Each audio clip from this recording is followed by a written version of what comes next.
Hey, it's Jason Creel.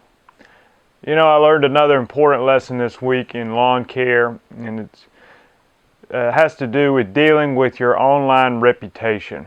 You know, when I started in lawn business, I didn't have a website, and I know many of you probably don't now, and that's okay.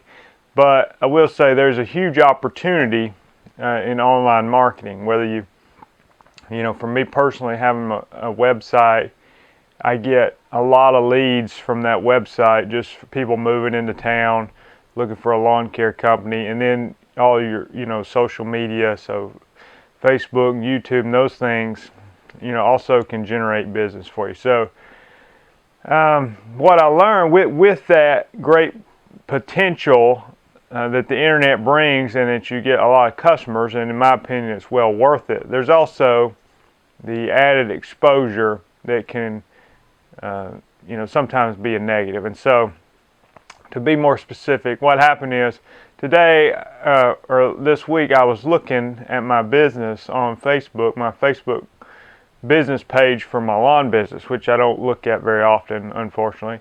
And I noticed that I had a 1-star review on there.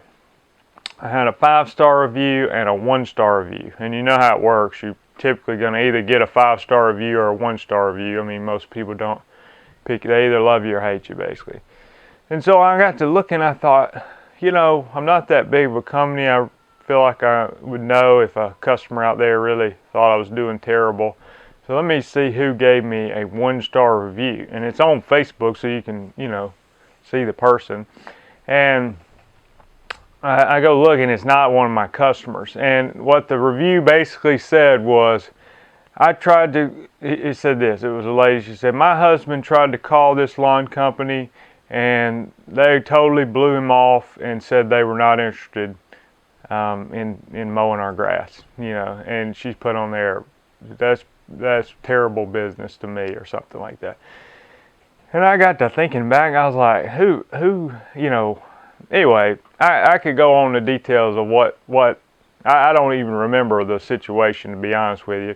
But just in general, I typically don't blow people off. But that's not really the point, you know. What happens is, a lot of times, if you're in a lawn business, you get phone calls, and, you know, I do ask a few filtering questions sometimes. Like when they say, hey, I need somebody to cut my grass, I'll ask something like, well, you know, that's great. Have you had someone mowing your grass in the past, you know, or have you been doing it yourself? Okay, so they let me know that. Then I say something like, well, are you looking for just a one-time cut today, or are you looking for someone to mow your grass on a regular basis? You know, and so if it's somebody, just to be honest, that wants their cut one time, and, you know, I also want to know where they live. Is this 20, 30 minutes out of the way? So for me, when I'm doing both mowing and spraying, you know, if I'm spraying on a particular day, I'm not gonna, you know, somebody needs their grass cut that day, I'm not gonna go stop spraying and, you know, load up my lawn equipment and go mow one yard that wants it cut for one time. You know, it's just not worth it to me or most anybody. So, okay, that's basically just defending myself. But, you know, and what I said, I don't remember. But obviously, whatever I said didn't come across good with her. So that's kind of the main point, is you got to go the extra mile and try the best you can not to offend people, okay? I don't think I was offensive, but obviously she was, you know, didn't handle it too well. So I look back and I think, well, you know, what could I have done different?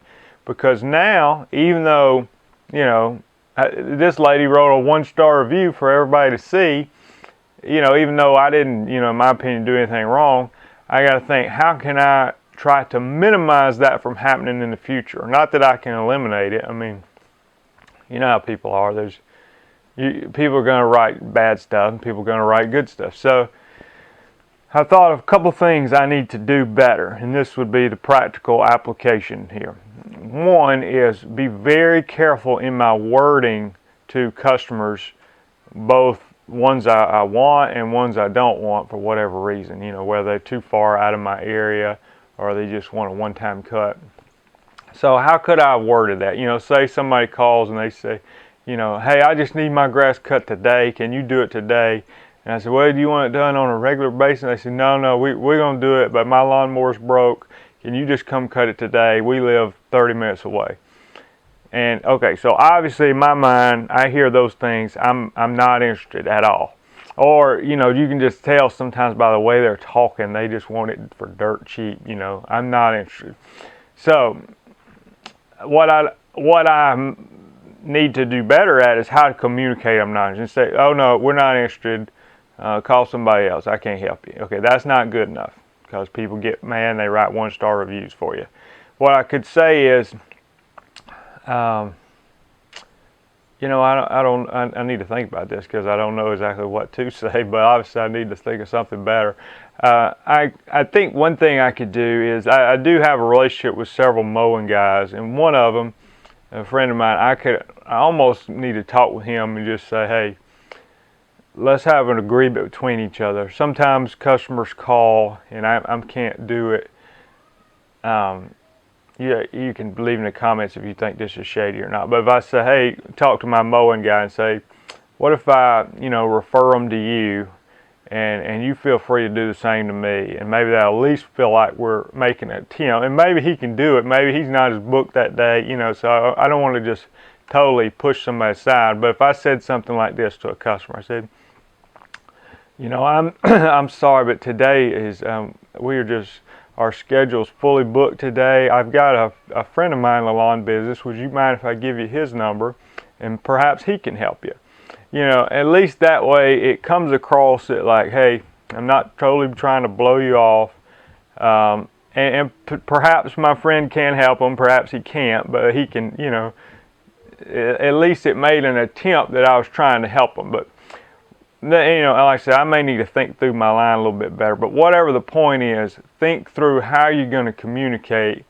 And like I said, this is just part of the risk of having an online presence. You know, if you don't have a website or Facebook or anything, it's kind of low risk, low reward. There's not many places people are going to leave a review for you, but at the same time, you're not gaining all those extra customers from being online. And so, I admit my line's not the best, but I need to think of a better way to communicate. All right, so second practical application, I think this one is something I need to do too, is I know that I have a lot of customers who like my lawn service, who are pleased with the results they're getting, whether from mowing or spraying. I mean, so what I need to do a better job is going out there and asking them, hey, the ones I know like me, hey, if you wouldn't mind, it would be a great help to me if you would go on my Facebook page or my Google page and to leave a review for my business, and that would just be a big help.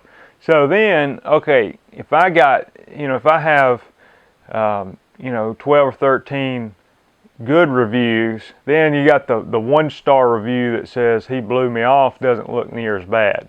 If you have 2 reviews and one's a 5-star, this guy's great, the other's a 1-star, he blew me off, doesn't look so good. So practically what I'm going to do is think of how can I better talk to people, you know, without offending people, you know, and then 2, try to get customers to leave me positive reviews. Not bribing them or anything, but just simply asking, and a lot of them would be willing to do so. Hope that helps. Thanks.